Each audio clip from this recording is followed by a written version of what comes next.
It's strange how a single drop of red wine can stain more than silk. It can stain a lifetime.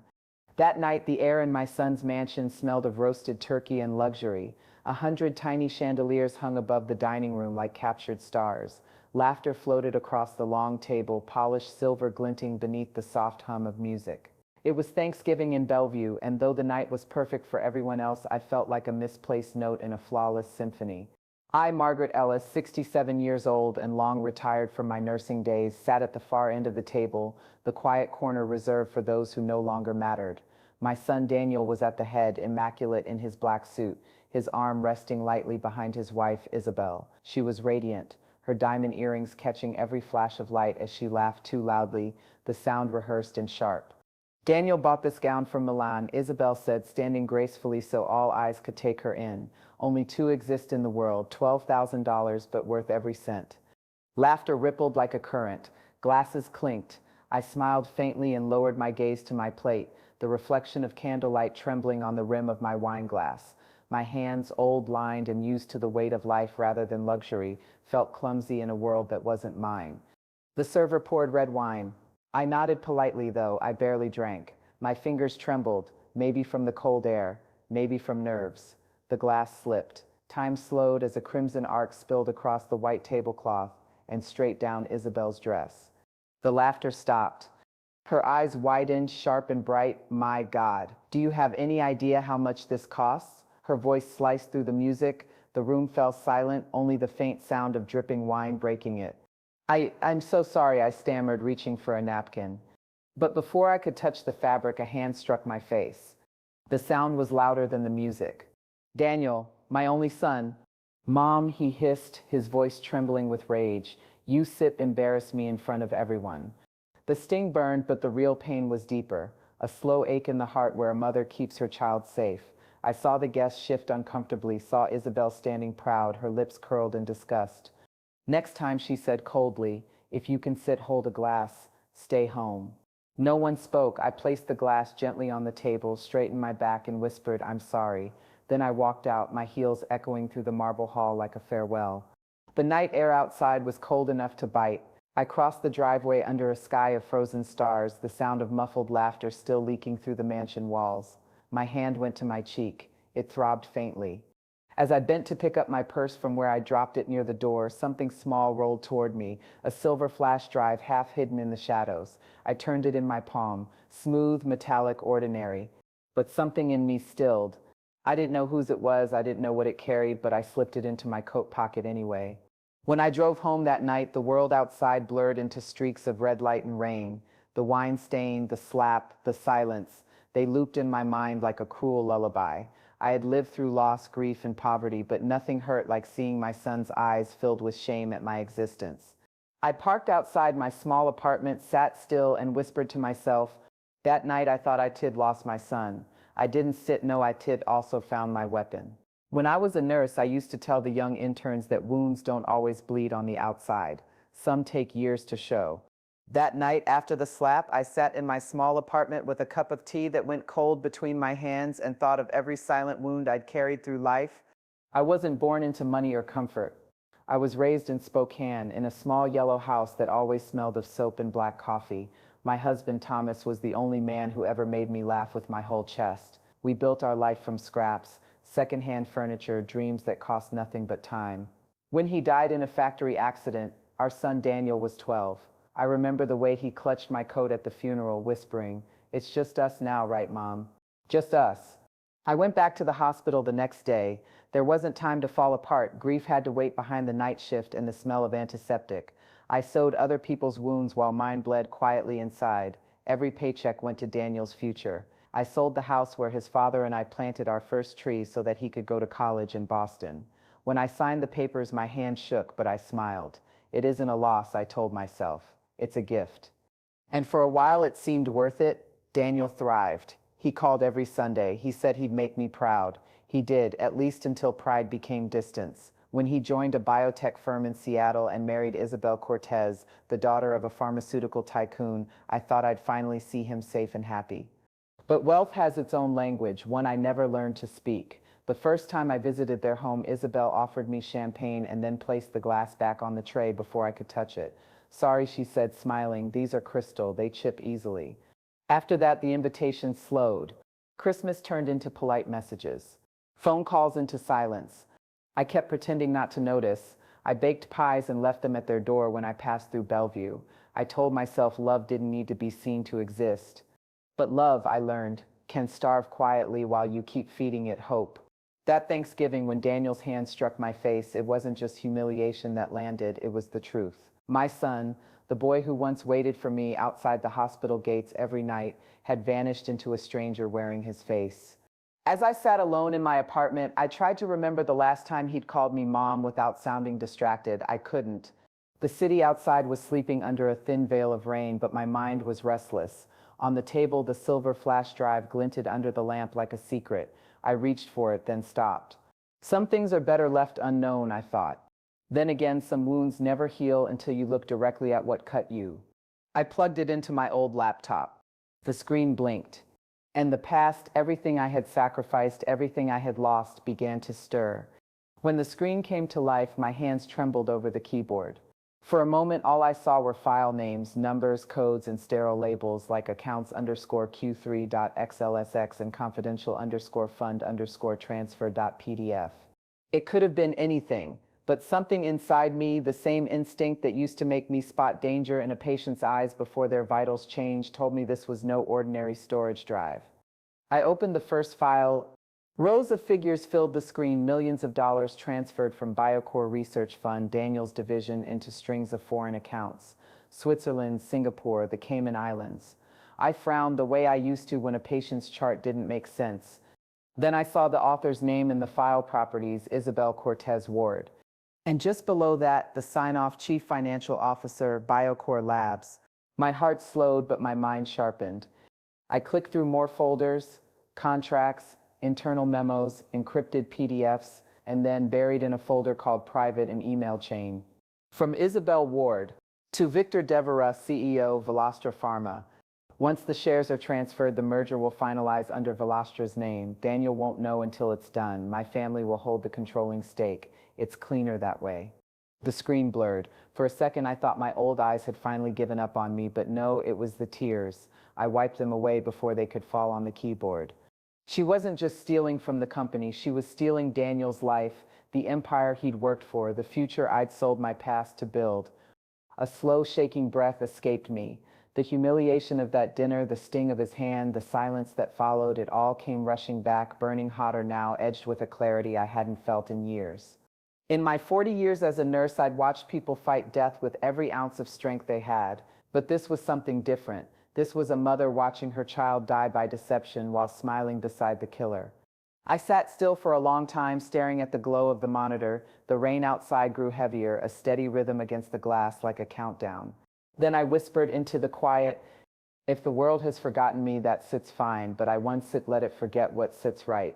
I printed every document. My small printer coughed and hissed as papers slid out, one after another, a symphony of quiet rebellion. Then I reached for my phone. There was only one person who came to mind, Clara Naveen, a journalist I hadn't spoken to in years. 10 years ago, I saved her life after a car crash. I remembered her hand squeezing mine as they wheeled her into surgery, whispering, "You stare an angel." Maybe angels don't wear wings, maybe they just wear patience.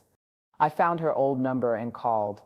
It rang 3 times before a woman's voice answered, older, tired, but unmistakably hers. "Clara speaking." I swallowed. "Clara, this is Margaret Ellis. I was your nurse at St. Luke's Hospital back in 2013. There was a pause, then a startled, gentle laugh. "Oh my God, Margaret, I still have your card pinned to my fridge. What's going on?" I took a slow breath. "I need your help, Clara." And I said, "I'm afraid it's about something dangerous, something that could destroy my son if I don't act soon." Her voice shifted instantly, that journalist's edge returning. "Tell me everything, but not over the phone. Don't sit email, don't sit text. Can you meet me tomorrow?" "Yes." "Good. Bring whatever you have, and Margaret, be careful." When the call ended, the silence in my apartment deepened. On the desk, the USB still gleamed under the lamp like a shard of truth. I stared at it for a long time before locking it in my drawer. The bruise on my cheek had turned faintly purple. I touched it once and said quietly, "You shouldn't sit have hit me, Daniel, because that sits the moment I remembered who I was." Sleep didn't visit that night. I sat by the window long after midnight, listening to the rain carve soft rivers down the glass. Every drop seemed to echo a thought I couldn't silence. For 67 years I had lived by one rule: forgive, endure, keep the peace. That rule had built my life. It had also buried me in it. But somewhere between the slap and the discovery, that rule cracked, and through it something new began to breathe. At dawn, I folded the printed pages into a large envelope, sealed it carefully, and drove across town. The rain had stopped, but the streets still glistened as if the city had been polished clean overnight. I parked in front of a small law office tucked between a bakery and a florist. The gold letters on the door still read George Whitman, attorney at law. George had been my husband's old friend, a quiet man who'd helped with Thomas's estate after the accident. We hadn't spoken in years, but when he opened the door and saw me, his face softened with something between surprise and concern. "Margaret Ellis," he said, adjusting his glasses. It's been a long time. You look," he hesitated, "tired." "I am," I said simply, "and I need your help." I handed him the envelope. "Don't sit open this unless I say so. But if anything happens to me, send it to a journalist named Clara Newen at the Seattle Chronicle."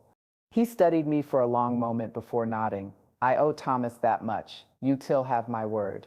When I left his office, the morning sun was cutting through the clouds, pale, tentative, like a promise I wasn't sure I believed in yet. Back home, I made myself a cup of chamomile tea, though my hands still shook too much to drink it. The USB lay on the table beside the old lamp, catching the light like a coin tossed by fate. I sat down with my notebook, the one I kept since my nursing days, filled with shift notes, patient records, little reminders like Mrs. Doyle allergic to latex or Ward 6 needs extra gloves. That morning, I turned to a blank page and wrote something new. December 1st begin. Not revenge, truth, not hate, justice. I underlined the words 3 times. It felt strange, powerful, almost. For decades, I'd been the kind of woman who apologized for taking up space. Now I was reclaiming it, one word at a time. That afternoon, I did something I hadn't done in years. I put on makeup, not to look younger, but to look awake. I drove to the post office and mailed a short, handwritten letter to Isabel. The ink trembled slightly where my fingers wouldn't stay steady, but the message was clear. "Isabel, I'm truly sorry for what happened at Thanksgiving. I hope you can forgive an old woman for her clumsiness. I only wish for peace between us for Daniel's sake. Margaret." I sealed it, knowing exactly what it would do. People like Isabel mistake humility for weakness. They don't understand that silence can be strategy. 3 days later, her reply arrived, crisp, stationery, the scent of designer perfume lingering like arrogance. "Mrs. Ellis, you misunderstand. We don't forgive people who humiliate our family. The best way to make amends is simple. Stay out of our lives. Be grateful we still let you carry the Ward name." Isabel Ward. I set the letter on the table, smoothed the paper with my fingertips, and smiled for the first time in days. Not out of joy, but recognition. She had revealed herself completely. I tucked the letter into my notebook beneath the words "not revenge, truth," and poured myself another cup of tea. Outside, the wind rattled the window frames, but I felt strangely calm. I was no longer the woman who flinched when doors slammed or voices rose. I had faced enough darkness in sterile hospital rooms to know that fear always comes before healing. That night, Clara called. Her voice was low, urgent. "Margaret, ISIF checked the fund. The numbers match what you found. It sits massive, tens of millions in offshore transfers, all under Isabel Sip's signature. But we still need time to build the case." "Take all the time you need," I said. "She already thinks I sit and beaten. Let her believe it." Clara exhaled softly. "You sound calm." "I am," I said, watching the candle flicker beside me. "I've spent my life cleaning up blood and tears, Clara. I know what patience can do." When we hung up, I opened the window. The city light shimmered across the damp streets, reflections bending in the puddles like fragile truths. I whispered into the night, "You took my son Sit's love, Isabel. You made him ashamed of me. But you forgot one thing. A mother who Sit's been humiliated stops fearing everything else." The wind carried my words away, and in the quiet that followed, I realized something simple yet immense. My silence wasn't surrender anymore. It was fire, slow, controlled, and ready. The morning the story broke, I woke to the sound of my phone vibrating against the nightstand. It was still dark outside, the kind of gray, sleepy dawn where the sky hasn't decided yet if it wants to wake up. The name on the screen read Clara Nguyen. I answered with a whisper, "Clara?" Her voice came fast, breathless. "It sits done, Margaret. It sits live." For a moment, I didn't understand. What sits live? The expose, front page of the Seattle Chronicle. Headline reads, I could hear her flipping through papers, the excitement trembling in her tone. The White Queen of Biocore Labs, how Isabel Ward moved millions offshore.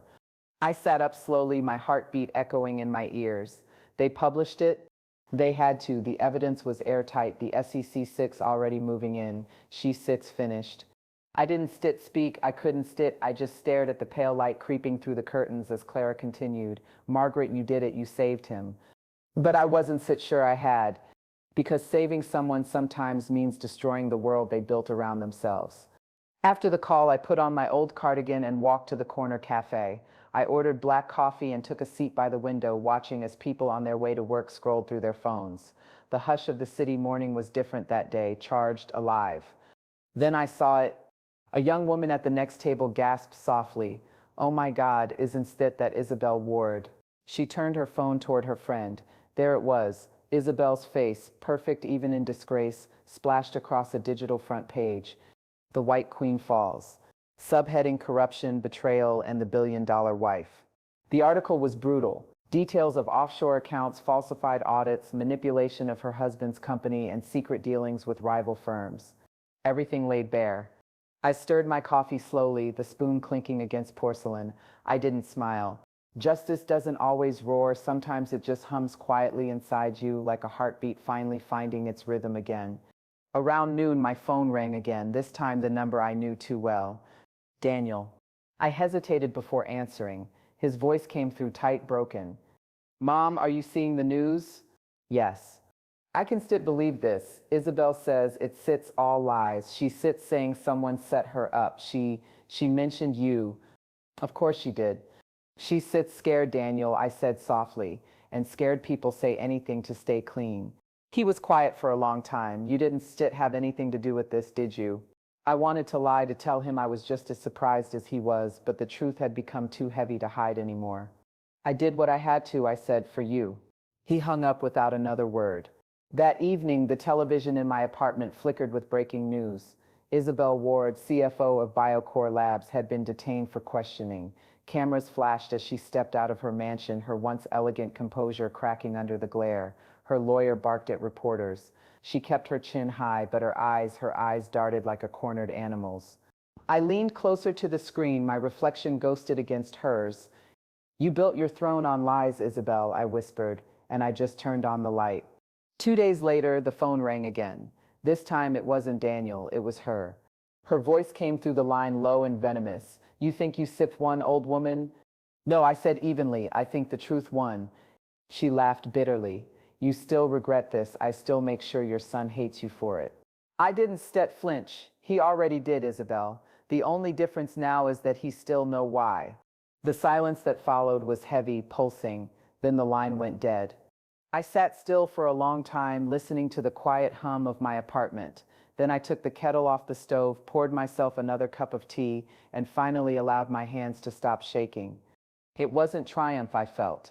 It wasn't even peace. It was something deeper, a quiet certainty that after a lifetime of serving others, I had finally served justice. Through the window, the city lights shimmered over the sound, and for the first time in years, I saw my reflection not as someone forgotten, but as someone found. "I didn't ruin you, Isabel," I whispered. "You did that the day you forgot what it means to be human." And as the night grew still again, I realized that revenge had never been my weapon. It was truth, and truth, once spoken, never goes back to sleep. It had been 3 days since Isabel's arrest when the storm came. Seattle rain doesn't fall gently, it crashes, restless and insistent, as if the sky is trying to wash the city clean of its sins. That night the thunder rolled low and constant, and I sat by the window with my knitting needles idle in my lap, waiting for sleep that refused to come. When the knock came, it wasn't set gentle. It was sharp, angry, desperate, 3 times against the wood. I rose slowly, my heart steady but my hands trembling just a little. When I opened the door, there he was. Daniel. He stood in the rain without an umbrella, soaked through to the skin. His tie hung loose around his neck, his eyes red-rimmed and hollow. For a moment neither of us spoke. The only sound was the storm hissing behind him. "Can I come in?" he asked finally. I stepped aside. He entered like a man walking through the ruins of something once sacred. Water dripped from his sleeves onto the floor, darkening the old rug beneath his feet. I handed him a towel. "You stir freezing." He took it without looking at me. "They sip destroyed everything, Mom. The company, my reputation, my marriage." His voice cracked on the last word. I waited, letting him speak, letting him pour it all out like a fever breaking. He dropped the towel and turned toward me, his eyes fierce now. "They are saying Isabel did it, but how could she? She wouldn't sit, she couldn't sit. And Clara Nguyen, that journalist, she quoted documents only you could sit, known about." There it was, the accusation I'd been waiting for. "Daniel," I began softly. He stepped closer, his voice rising. "Tell me the truth. Did you give that woman the files?" The air between us thickened, heavy with the storm outside and the silence I'd carried for weeks. I could have lied, it would have been easier. But lies had already destroyed enough of us. "Yes," I said. He froze. For a heartbeat I saw disbelief, then fury. "Why?" he shouted. "Do you have any idea what you have done? My wife, my life, everything I built." I took a step closer, my voice steady though my eyes stung. "Everything you built, Daniel, was already burning. You just didn't smell the smoke." He stared at me, breathing hard. "You think this is justice? You humiliated me again.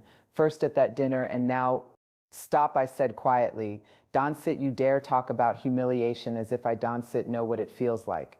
You hit me in front of your friends, Daniel. You didn't even look back to see if I was okay. You were too busy being her husband to remember you were my son." He opened his mouth, but no sound came out. Only the sound of rain filled the silence. I walked to my desk, opened the drawer, and took out the printed documents, the same ones I shown Clara. "Look at them," I said, laying them before him. "Read them line by line. See whose name signed those transfers. It wasn't yours." He hesitated, then picked up the papers with trembling hands. His eyes darted across the lines, his lips moving silently as he read. With each page, the color drained from his face.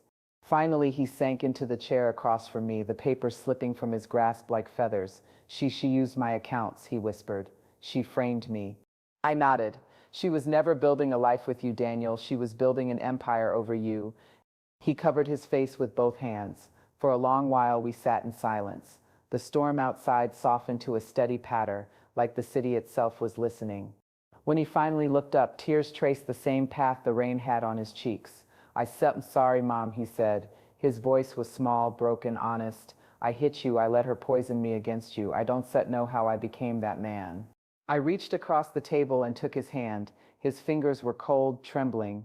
"You didn't lose your mother that night, Daniel," I said quietly. "You just stopped seeing her." He broke, then leaned forward and cried, his head resting on my arm like a child again. I held him, not out of triumph, but out of something older, deeper. Love doesn't vanish when it's hurt. It just hides behind the pain until it's safe to come out again. When the storm finally passed, the world outside looked new, rinsed, and fragile. I poured him coffee, and we sat together in silence, watching dawn crawl over the skyline. "What happens now?" he asked softly. "Now," I said, "now we face the truth, together." For the first time in years, that word "together" didn't feel like a memory. It felt like a beginning. The courthouse smelled of rain and old paper. It was early spring by then, gray mornings, restless clouds, and a kind of chill that found its way through even the thickest coat. I sat on the wooden bench near the back of the courtroom, hands folded neatly in my lap, watching the people gather like vultures around the remains of a once golden life. Isabel Ward, the woman who once ruled every room she entered, now stood beside her lawyer, her wrists bare where diamond bracelets used to glitter. She still had her poise, that sharp, graceful arrogance, but it was cracked now, hairline fractures of fear running beneath her smile. She saw me when I walked in. Our eyes met. She didn't look away. Daniel sat 2 rows ahead of me, shoulders stiff beneath his dark suit. He hadn't spoken much since that night in my apartment. But he came today, not as her husband, not as her defender, but as a man finally ready to tell the truth. The judge entered, the room rose, and the trial began. Prosecutors laid out the evidence carefully, the offshore accounts, the falsified audits, the confidential emails. Clara had done her work well. Every thread led back to Isabel. I watched the jurors' faces shift with each revelation, disbelief turning slowly into disgust. Then came the defense. Her lawyer stood tall and theatrical, the kind of man who believed volume could drown out guilt. Ladies and gentlemen, he began, my client, Mrs. Ward, is a victim of manipulation, a smear campaign led by none other than her mother-in-law, Mrs. Margaret Ellis, a bitter, vengeful woman who couldn't sit except her son Sip's success. All eyes turned toward me. He pointed in my direction. This woman stole private documents and fed them to the press. She destroyed a family out of jealousy and resentment. Isabel sat beside him, her expression a perfect imitation of sorrow. She even dabbed at her eyes with a tissue. It might have fooled them if not for the tremor in her hand. The prosecutor rose. Your Honor, we have evidence showing that the files Mrs. Ellis discovered were not stolen but accidentally misplaced by Mrs. Ward herself. In fact, Mrs. Ward Sip's own correspondence confirms her criminal intent. The defense tried to object. The judge waved him off. And then they called Daniel Ward to the stand. I watched my son walk slowly to the front. He looked older than his 38 years, tired, hollowed out by months of headlines and betrayal. When he took the oath, his voice barely carried. Mr. Ward, the prosecutor began, did you have knowledge of your wife Sip's financial transfers? No, Daniel said. She handled all our accounts. I trusted her. Did your mother, Mrs. Ellis, ever attempt to harm your reputation? He hesitated, then turned slightly, his eyes finding mine across the courtroom. The pause stretched so long you could hear the scribble of a journalist's pen stop mid-stroke. Finally, he said, no, my mother saved me. A ripple moved through the courtroom. Isabel's head snapped toward him, her composure slipping for the first time. He continued, voice shaking but firm. She discovered what my wife was doing. I didn't believe her. I let my pride blind me. But everything she said turned out to be true. He exhaled, then added softly, if she hadn't acted, I be the one sitting there instead of Isabel. The defense tried to object again, but the damage was done. When Daniel stepped down, he passed by me and gave the faintest nod. It was small, but it was enough. The verdict came 2 days later. Guilty on all counts. Embezzlement, fraud, conspiracy. The judge sentenced Isabel to 10 years in federal prison. As they led her away, she turned her head and looked at me one last time. The hatred in her eyes was fierce, but underneath it was something else, disbelief. She had thought herself untouchable. No one ever imagines they'll be the villain in someone else's truth. Outside the courthouse, cameras flashed, reporters shouted questions. Mrs. Ellis, how does it feel to see justice served?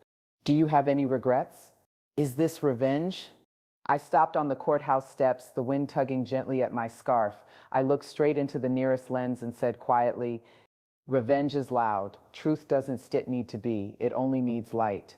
Then I turned and walked away. That night, the house felt unusually still. I made tea, sat by the window, and watched the rain fall. Soft, rhythmic cleansing. For the first time in months, I wasn't waiting for the phone to ring. I wasn't waiting for an apology or a headline or a verdict.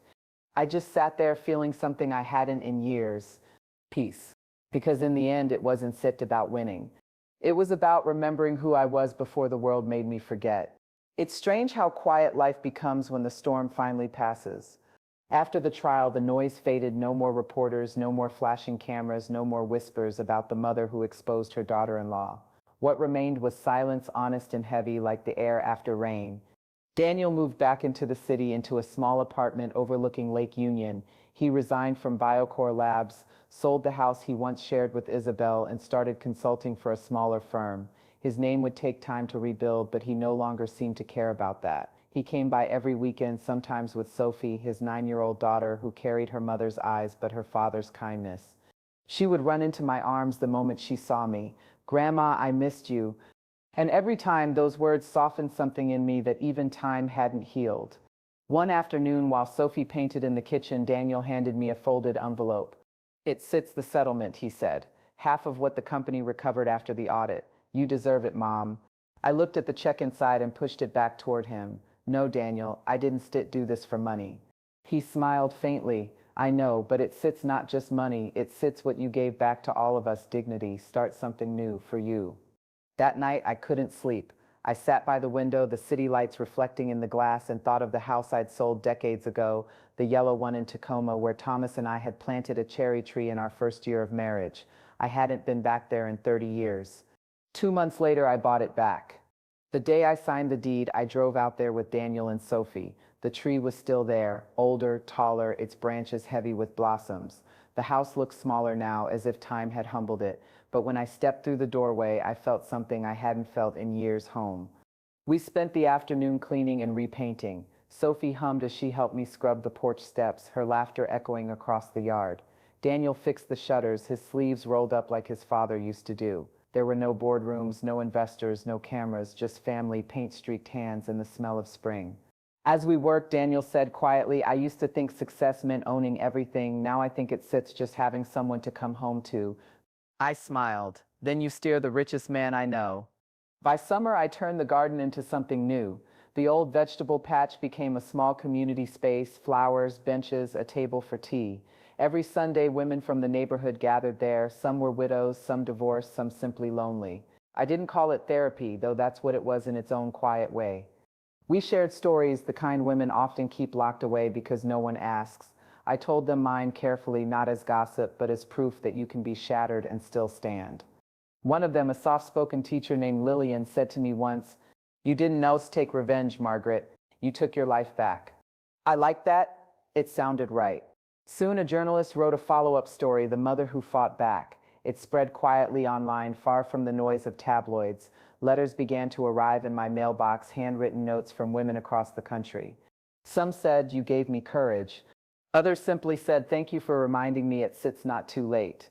Sometimes when the sun dipped low and the air smelled of cut grass and lilacs, I'd sit under the cherry tree and read those letters aloud. I'd think of all the nights I'd spent believing my life was over, not knowing that sometimes life begins right after it ends. Some places dawn to hold memories. I wrote in my journal one evening, they hold forgiveness. And that's what the house became, a quiet place for healing, not just for me, but for anyone who needed to remember who they were before the world broke them. Daniel would visit often, always leaving with a smile that looked more like the boy I used to know. Sophie grew taller, bolder, curious. Every time she hugged me, I felt the circle closing, past pain, present peace, future hope, all tied together by the gentle hands of time. For the first time in my life, I didn't need to fight. I didn't need to prove anything. The world had finally gone still enough for me to just be.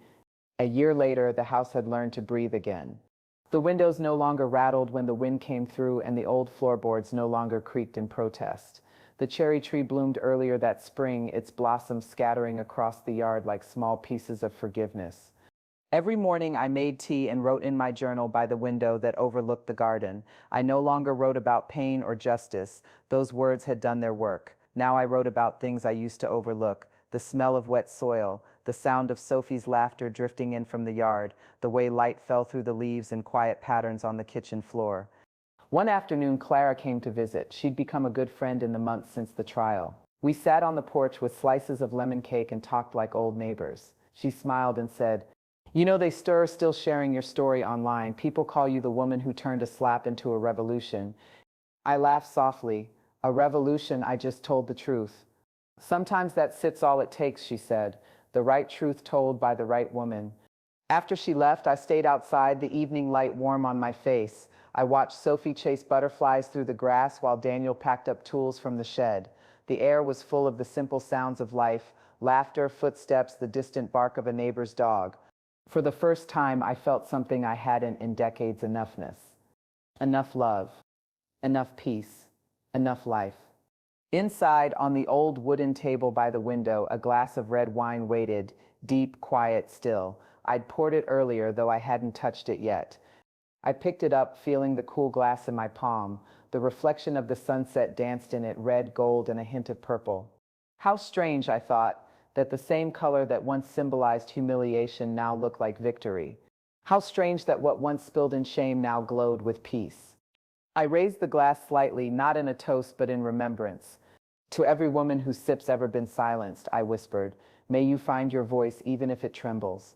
I took a small sip. It tasted different now. No bitterness, no guilt, just warmth and time. Later that night, I opened my notebook for the last time. On the first page, years ago, I had written not revenge, truth. On the final page, I wrote, "The red wasn't shame anymore, it was fire, the color of every woman who refused to stay silent." I closed the book and placed it beside the empty glass. Outside, the garden rustled softly, the cherry tree shedding its petals one by one. The world felt whole again, not perfect but honest, and that was enough.